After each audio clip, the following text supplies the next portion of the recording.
Was that bass? Bass! How low can you go? That's hip hop. I don't know, they didn't play that. In Toronto, they didn't have that, I understand. No. Go ahead. You men of the snow. Who are you? You're the man of the snow. The Phil X is from Toronto, Canada. I don't know if you guys know this. He hails from Toronto, Canada. And he not only is a man of the snow, he's a man of rock. Who is this guy? I am Phil X. Stevie Salas. And we are at the Framus Warwick Custom Shop in Markirchen, Germany to talk about the 2016 XG collection. XG collection. That's right. Yes. It's very exciting times, like we said earlier. Yeah, it's very exciting times. This funny thing, to go to the origin of the Phil X Custom Framus. I looked at the catalog and I looked at this, and there were some really cool guitars and stuff, but you know, I was walking around the showroom and a Jack Bruce bass caught my eye. Jack Bruce, one of my favorite bass players. Yes, and it was a Warwick bass he was playing. It was a Warwick bass, and I thought, hey man, I think, let's start with this. So looked at that, and we made the horns a little pointier and changed the contour a little bit, made it a little thicker, made it a little wider in the ass, and we got... Gave it a little more ass? Yeah. So that was one of the first ones that I got, the black one here. This one was? It's got binding. Well, this one's awfully trick. With the zebra pickup, no doubt. With the zebra pickup! Well, the one thing I would tell you about Phil X is, for instance, when I came over, I had a specific neck size that was based on my first, in 1988, my first company I endorsed was Hamer, and I had this red Hamer telly that I used on my early albums and tours. And then I went to Yamaha, and I used the same sort of a neck design, and then years later I had a Washburn Signature, which I used the same neck design. So that neck has been the size neck I've been using forever. So we kind of copied that neck, which is a smaller neck, more like a, what would it be, like a 60s Les Paul style, maybe? Yeah, I would say that, yeah. So the X-Man came we brought him to Markirchen, and he says, no one will make me a big neck. I want a neck like what, like a 58 or? I think a 58 Les Paul, but a little wider at the nut. Yeah, and this thing is like a bat, but it's like a bat. It feels like solid muscle. But it's so easy to play, and it sounds so good. And it sounds really fat. You know, that is no lie. When you have a bigger neck, you get a little more. Yeah. A bigger neck is a lot of sound travels to the neck. A lot of sound travels to it. So what we have happening here is this is basically the guitar that we've showcased last year in 2015 now. So now we're upgrading. Well, we have the one with the P90. That was also at NAMM, but now we're doing 2 pickups, which is a new thing for 2016. Are they all mahogany necks? They're all mahogany necks with rosewood fingerboards. All rosewood. And it's neck through. Oh yeah, this is a neck through. I didn't realize that. As you can see in this one is just this one too. Got made in the last couple of weeks. Just like that. Look at that construction. Look at that craftsmanship though. You can barely tell other than, you know, a little bit. Can you see that shadow there? Yeah, that's crazy. This is awesome. This guitar is going to be awesome. This I brought in because it's got binding on the neck, which the others don't, and it also has a really cool X on the 12th fret. And this one is actually going to have a pick guard, so I'm going to like show you what the hell I'm talking about.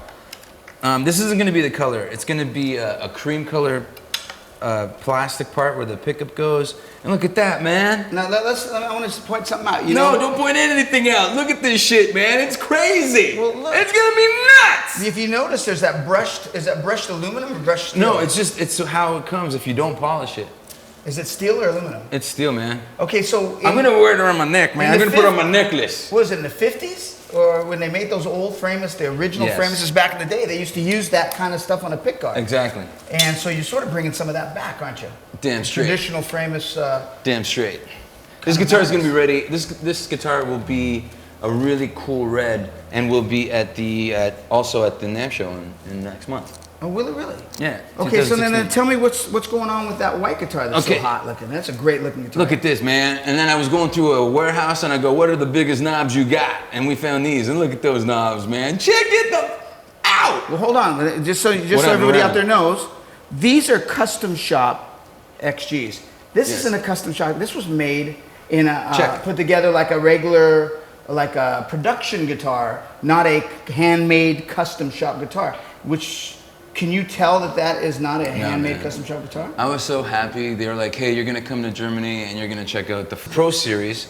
And so the Pro Series is just a more affordable version than the Master builds, But right? it looks as good as the But handmade. it plays great and it sounds great. And this is my PX90. The Pro Series comes with your PX Yeah. pickup. And a tone control. That's the volume down.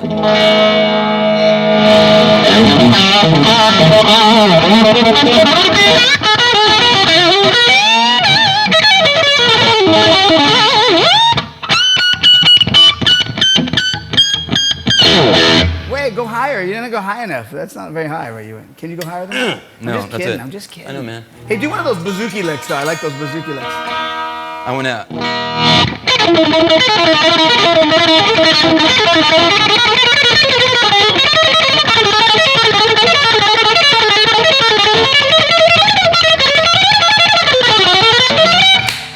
Opa. I'm trying to do the Greek dance. Is that how you do it? Yeah! Feels That was good. Opa. feels very Greek. So volume, very simple, very simple. This is volume. But again, very dynamic. When you turn down, you get that. There's my clean tone right there. And then we got a tone control. I use a little more overdrive and I totally get the American Woman tone. I love it. It's sexy, sexy, sexy. And this particular guitar has a kill switch.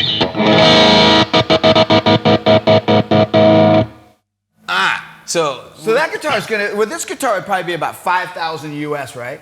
That guitar is gonna be under $2,000. yes, that's right. Ow! Very excited. Very excited. And that finish that's a stock standard finish? Yeah, man, it's gonna come in this white. It's gonna come in a gloss black, and it's also gonna come in a satin natural. Natural. Yeah. So at 2016, look for the custom shop, handmade custom shop. Look for the new Pro Series, which is a lot more affordable. I'm just saying, I showed up The and I saw quality, this. the quality's not sacrificing at all, is it? I'm just saying, I'm taking this home. I got a gig next weekend. lady home today. I'm taking this baby home. Woo! Yeah, See that lady? This She's is coming home with me. This is super sexy, so I'm taking it. I already said, guys, I know you guys built that. I know you need it, but I'm taking it home. So it's on the plane with me tomorrow. We should say though that these giant knobs that are on this one won't be on the Pro Series. Phil went in the back room and the Framus Warwick custom shop is like going to Disneyland. It's like you can Holy find anything. shit. So we went upstairs. We were looking around and we found these old big giant knobs, and so he just had them machined and put on there. So we had to take them off. I don't know what the unit was. It was on. They weren't. Hey, let's get those knobs. I think it was a flux capacitor. It was a flux capacitor. So I'm gonna time travel in that bitch. Yeah. All right, that's going to be the 2016 XG series. That's correct. There to boogie woogie on your ass, along with Phil X.